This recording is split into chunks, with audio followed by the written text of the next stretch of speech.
Hey Rebels, my name is Matthew Barton. Welcome to the Rebellion Brewing podcast. Is there anything that could be more Saskatchewan than Vi-Co and Bunnyhugs?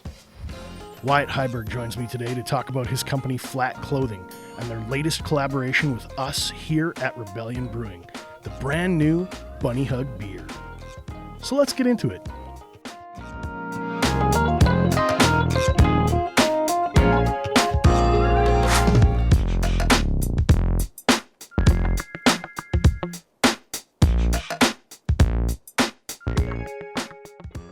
Wyatt, welcome to the show. Thank you very much, Matt. How's it going, dude? Going quite well. You know, it's nice outside. It's not full winter yet, so I'm good. I think we're slated for a really warm fall. I hope so. Like warm October, warm September. Fingers crossed. We deserve it. We've gone through enough. But the downside is it makes it harder to sell bunny hugs. That's true. There is a bunny hug season, but you'd be surprised. 40-degree weather, people are still buying bunny hugs. For the uninitiated, help me understand. What is Flat Clothing? What is Bunnyhug? Okay, so the Flat Clothing origin story came up 2017 is when I started it. I also run a very popular Facebook page in Saskatchewan you probably don't even know. It's called Meanwhile in Saskatchewan. On Facebook right now I have 130,000 followers. Instagram I have 30,000. That I started in 2013 just for fun, and it has grown and grown and grown. But because of that audience, I started my clothing brand, Flat Clothing, to cater to that audience that I grew in Saskatchewan. So it makes sense. One topic that everyone seemed to really like and talk about in my community was bunny hugs. And I knew what the term was, but I never really thought anything of it. And then with this clothing design or this clothing brand, I was always thinking about like shirt designs, how do things work, how can we make some fun designs and everything. And then just bunny hug with two bunnies hugging, I couldn't get it out of my head. So I made it and pushed it to my audience, and it was an instant hit. Blew up like crazy. Who designed the art? I don't remember who it was, actually. It wasn't somebody local. I wish it was. But at the time in 2017, I didn't know any local designers, so I just outsourced it. And whoever did it, though, did a great job.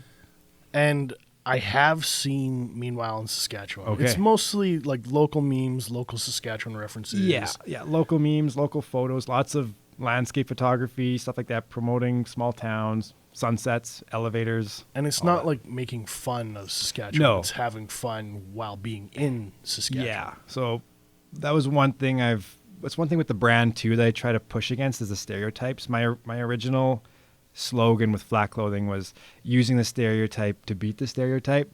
That's why I named it Flat, because you own it, right? It's the negative stereotype that I wanted to own and turn it into something fun.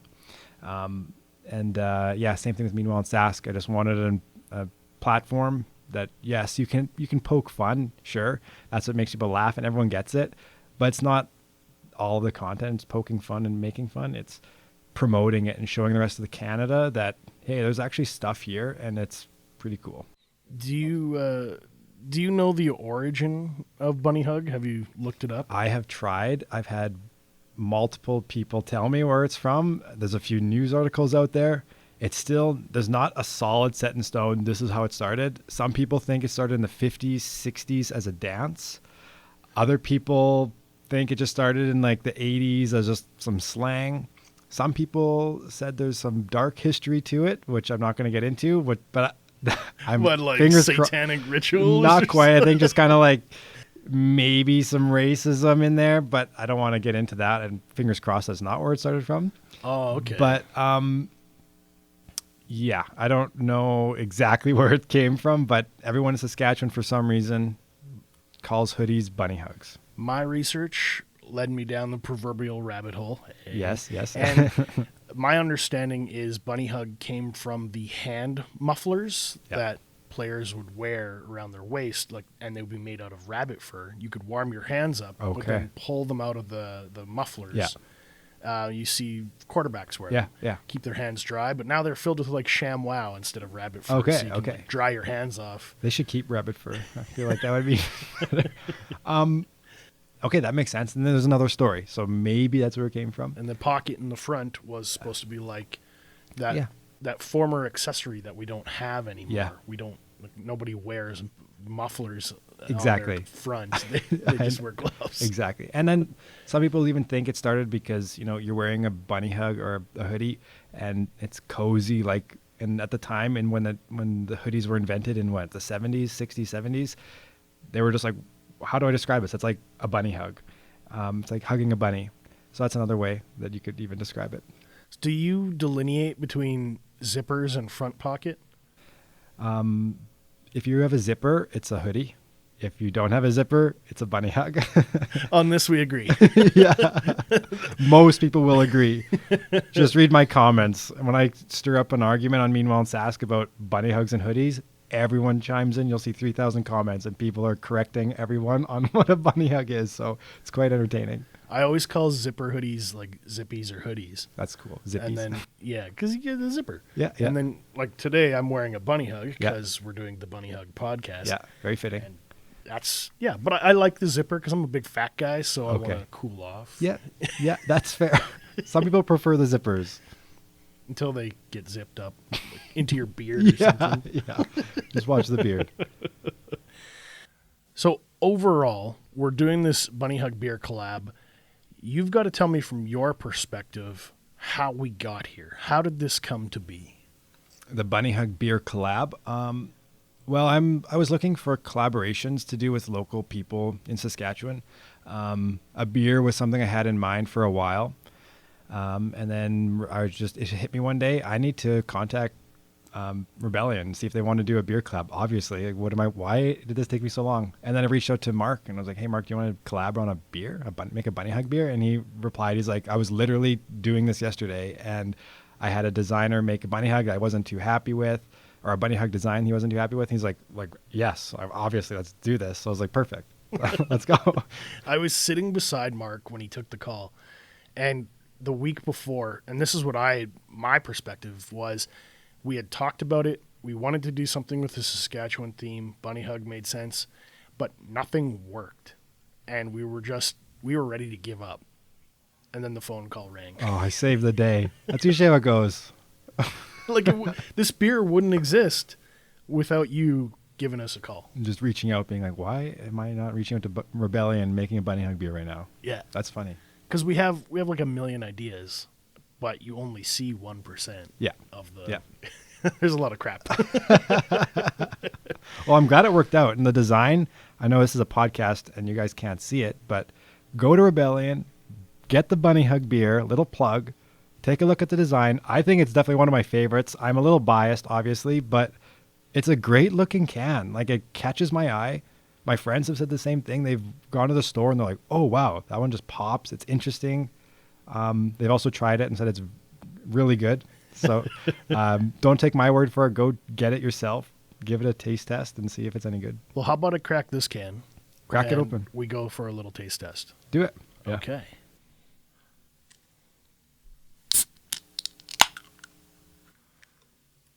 So this is malty German amber is what we're calling it. Kind of based on the Vienna style. We don't really get too deep into the history of the roots of a beer. We just say this is kind of what it's inspired by. Because some people are very, very particular. And they would say, well, that's not the exact perfect style. And it's like, well, we made a couple adjustments on the fly. But if you recognize and understand German beers, this is something that's going to be for you. Okay. This will be the second time I've tried it. And is it as good as the first time? I think it's better. Oh, okay. It's getting better. It's got that really nice, smooth, creamy up front character. Classic German style.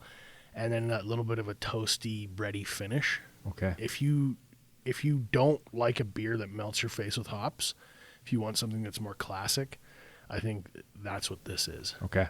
I know on the can it says caramelly delicious. Is it caramelly? Has it got caramel in there? So when we refer to caramel, I try to caution people, and I say it's not like fake cheap caramel candy that you might get from the store. It's more of that classic caramel note that's part of the malt. Okay. So that sweetness does come through, but I think it's more prominent when the beer warms up a couple degrees. Like if we had poured this into a glass and you let it come up a bit, it'll sweeten up. Very cool. Okay. I'm not a beer person, so I don't know anything about beer, how it's made, nothing. That's why I leave it to the pros. So I don't know. Okay. That's very, very interesting. Well, I mean, there's nothing wacky and wild with this. It's water, hops, barley, and yeast. The yeast takes that wort that the brewers make. It's basically just like sugar juice, hot sugar juice. They throw the yeast in there. The yeast happily eats the sugar and creates alcohol. Okay. Very laid back on the hops. I don't think they used many hops at all. Okay. Oh, wow. Okay. If it is, it's just really well balanced by the malt. But when people say this is a malty beer or malt forward, they're basically trying to tell you that the flavors and the profile that you're experiencing is the grain, is that malt.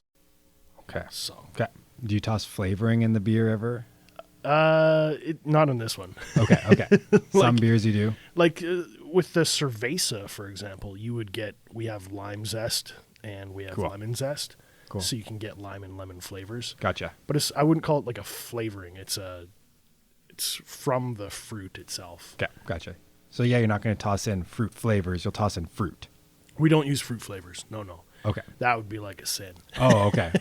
So yeah, I'm not a beer person. I have no idea how any of this works. So, like if you were to look at our upcoming selection of pie beers, fruit pie. Okay. So we're going to have like cherry and strawberry, key lime. That's all fruit puree. None of that is artificial flavors. None of that is like artificial chemicals. Okay. It's all the real deal. Okay. Which messes with people's heads because sometimes when they think banana or watermelon, they're used to like the that candy flavor, super sugary sweet, phony manufactured flavor. Yeah. Because they've forgotten what real food tastes like. This is another sideways, right? Not at all involved with Bunnyhugs. No. But hey, we're still talking about beer and flavoring, and the Bunnyhug beer's got a flavor. I mean, I guess I just want to say that it's a real beer, real thing, and it's like so tangible, and you get it in your hands and you hold it, and it's like awesome. Okay, cool.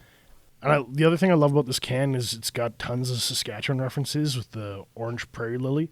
How did you decide that? It's a very retro-looking can, which is perfect. Well, Saskatchewan, one of the well-known icons is the Saskatchewan prairie lily. So you have a Bunnyhug, which is very Saskatchewan. You got to tie it all together and add some prairie lilies in there. It also just gives a nice color, nice pop. When you guys grab this can of the Bunnyhug beer from Rebellion, you'll notice that there's two bunnies hugging, and it's just a very retro theme. That's what I was going for when I made this design that's on the can. Is I wanted a retro look because I already have a Bunnyhug and I wanted something new, especially for this year and this fall. And retro was just, I couldn't get it out of my head. I just loved the idea of having a retro version just because Bunnyhug's an older term. And I feel like it would just fit really well. The designer that did this one absolutely crushed it. Looks amazing. The font, the colors, just the way the bunnies look. Everything looks so retro. Looks great. And on a can, that again, like top tier. It blew my mind. I loved it. I show it to everybody. Everyone's so impressed. So yeah. But you're no slouch when it comes to marketing and stuff like that on your own, right? Like you are also kind of a mover and a shaker in the branding world. A little bit. Yeah, I've done some things. Being very modest. Yeah. Besides flat clothing, obviously, Matt, you know that I run Tandem X Visuals with my brother Zach and business partner Josh. Based out of Regina, we do lots of video work, making fun internet videos to promote people in the city and across the province. And we've even got some international clients too now. Yeah, so that's kind of what we do. We make fun things to get people's attention and get them interested in some stuff. You guys did our taproom commercial. We did. Which is running right now. If you're on YouTube, you might get pushed with a taproom ad. That was a one-take video to show off Rebellion's Rebels. And then you guys also did the hop circuit. You've done it 2 years in a row. Did the hop circuit. Yeah, 2 years in a row with maybe three 3 now. I think we did 3 now. And Oh, you guys did one on your own that was Yeah. outside of... Oh, okay, We just- sorry, I was confused. well, for Rebellion, we did it twice. Yeah. For us, this is our 3rd time doing the hop circuit. Now that you mention it, now I remember. Now, Yeah, I'm that's sorry. how we got in. My Foot in the apologies. door. That's how we got your attention. That's right. I totally forgot that, but now that you say it, it comes back to me. I got a bad memory. We're just making too much good stuff. It's hard to keep track. Well, you know that one that bounces through the frame where he's drinking a beer and then it like vanishes and then it hits the next and he's at the next spot and he's drinking a pint. That's so cool. I love how you guys did that. Nice little quick bounce kind of effect. Yeah, we did the reel for you, right? Yeah. You're talking about the reel? Yeah. It was awesome. And the one with the bikes, like, were you guys on the back of a truck with a dolly? Like, how did you get that shot with the bicycles? Yeah, we were just in the back of a truck and someone was driving around and we just had a camera on a gimbal, keep it stable, and then just got shots of people riding bikes around the city. It turns out great though. It looks so good. And you guys had a handheld gimbal for the taproom shot. That was like you passed it across the bar. Yep. So we used the same gimbal for that and that we did for the Tourism Regina video, and which was the hop circuit video. Yeah. And for the taproom one, same thing. So it was a one shot, or one take. So we had all the actors set up in their position. Everyone knew the cue. Everyone knew when to go. And then we say action, and the camera just moves in the motion. And then we had very specific spots where we'd have to pass the camera off to another person just so that it could work. And it worked out smoothly. And it's hard. Like if you actually watch the video and you try to find the point where they pass it off, you would never tell. Seamless. I love that it was blowing people's mind. They're like, how did you get that? How'd you do that? Oh, that's good. That's good feedback. Like they kept asking. Movie magic. One of my dumb things I'm always trying to do is hide movie references into my stuff I shoot. Okay. So if you listen, you'll hear like audio. I've put in the Wilhelm scream, and I've done Star Wars references like the Force. Yeah. In audio specifically? Audio and video, I'll Okay, sneak little okay. things in. Like you might sometimes somebody will be like, "Oh, I could see you have like Star Wars in the background." That's good. Little Easter eggs. Yeah. Okay, well now that I know, I'll keep my eye out. Well, we do that with all our cans too. We try to hide little Saskatchewan references. I mean, what's your biggest video of all time, man? Biggest video of all time as far as views go. A video we made with Justin and Greg back in 2018, I think it was. We did a video called Rural Uber. Yo, when's that Uber getting here? Gotta be here any minute now. What are we driving in? It's kind of tough to say, actually. A Massey Ferguson? Who? And this is when Uber was new to Regina, new to Saskatchewan.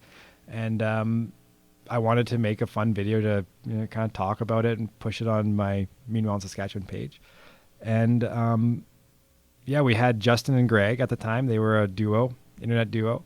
And we got Greg's father-in-law to bring his tractor. And we had them standing on the side of a grid road, and they called an Uber on their phone, and a tractor pulled up, picked them up, and took them off to their destination. The video was like 20 seconds long, but it has 14 million views on Facebook, and I think the reach was like 20 million or something like that.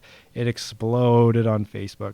For some reason, people in Texas really, really liked that video. Did well here too, but What do you think made it work? That it was 20 seconds, or that Justin and Greg are so charismatic? There were a lot of factors. So when it comes to videos like this, little educational moment for you. First things first, I think is the number one that got it off the ground is it was a hot topic. So because Uber was in the news, everyone was talking about it. Oh, we're getting Uber in Saskatchewan. How cool. It was everyone already knew about it. They already knew that Uber was coming in. It was a hot topic. It was top of mind.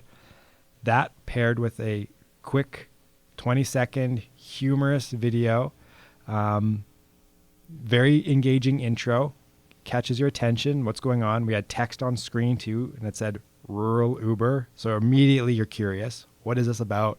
Someone's walking into frame. They start talking. There's subtitles so you can follow along without audio. And then it's just curiosity. That's all you have to do. Spark curiosity around a topic that people care about. Boom. And the next thing you know, there are 14 million people watching it. Greg said when he was up in the bucket, Yeah. he didn't like that at all. Well, he's a trooper because he seemed to enjoy it during the video, but I'm sure inside he was on fire. Just like that. They hit the brakes too hard. He's like, whoop. Well, I don't blame him. I don't think I would have gone up there. They had a chain though, so they were kind of strapped in a little bit. Sort of like hang Kinda, on to it a little yeah. bit. I see you guys posting your TikToks, and I saw the one where Josh is like being the bad guy. We've tried to make it comfortable and cozy. The aesthetic's really cool, but it really only works if everybody contributes to it. And sometimes it feels just like... Josh is harshing the vibe. And he's like, come on, guys, turn on the lights. And then somebody eats it. And I was like, it's the perfect punchline. That one did actually really well as well on TikTok. So for Tandem's TikTok account, little plug, Tandem X Visuals on TikTok if you want to follow along. We make office-style content. So like the show The Office with Michael Scott and Dwight, that kind of office. And we're just really good at mimicking that style of shoot. So we're making little skits in our office as a way to kind of get some original content out under Tandem. And the one video that really popped off for us on TikTok was Josh not turning his office lights off, and it bleeds light into the rest of the office. And it's just like a little shenanigans, little drama. And one guy at the end ends up falling over because it's too dark. People loved it. Do you have one with you yet? Oh, yeah. Yeah? Yep. There's a few. I'm in there a few times. Which is your favorite one? That one is most popular. It's really good. Another one we did that has me in it the most is like I'm the main character in it is the nap room where we're taking naps in this one room. For the table client, the client that makes tables. Yeah, just that video brainstorm meeting, For tables. Yeah. Okay. Well, do you guys need a hand at all, or? No, we're good, thanks, bye. That's the second best one, and that one's got me in it a lot. So there you go. Feature that one. Napping. Yeah. Zen room it's called. Nice. Have you ever been able to nap with your eyes open? I'm not into witchcraft. Well, I mean, this beer, we talked about Bunnyhugs, is some little Satan summoning. You can sleep with your eyes open now. No. Drink enough Bunnyhug beer, I'm sure you could do it. So what's next? You've got the Bunnyhug beer. You got a QR code on the can. If you scan the QR code, you can go to Flat Clothing and find out more. Isn't there like a discount or something going on too? Yeah. So one thing that we did with this can that's kind of unique is if you buy a can, you get a discount. You can buy a Bunnyhug. So we've got a QR code actually on the can. You can scan it with your phone, just like everyone knows how to do now, thanks to COVID. You scan it with your phone. It'll take you to my website, and there's a coupon code on the can. You just type that in, and then you save 15% on a Bunnyhug. So if you don't have one yet, it's a great time to get your first Bunnyhug and enjoy your Rebellion Bunnyhug beer. Scan the can, get the code. Scan the can. Grab your Bunnyhug. I like that. Scan the can. Oh, thanks for your time today, man. Thank you very much. Appreciate it.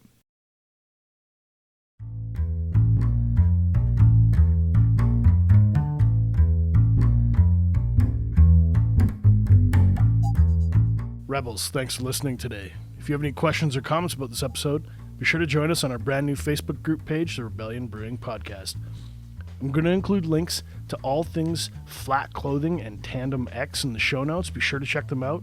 There's some really great videos. I think you'll have a good laugh. I'm also proud to let you know that we're members of the Saskatchewan Podcast Network. It's a one-stop shop for tons of locally produced shows from across our province. You can find them at saskpodcastnetwork.com. Be sure to follow us on Facebook, Instagram, and Untappd so you don't miss out on the latest in Sask craft beer news.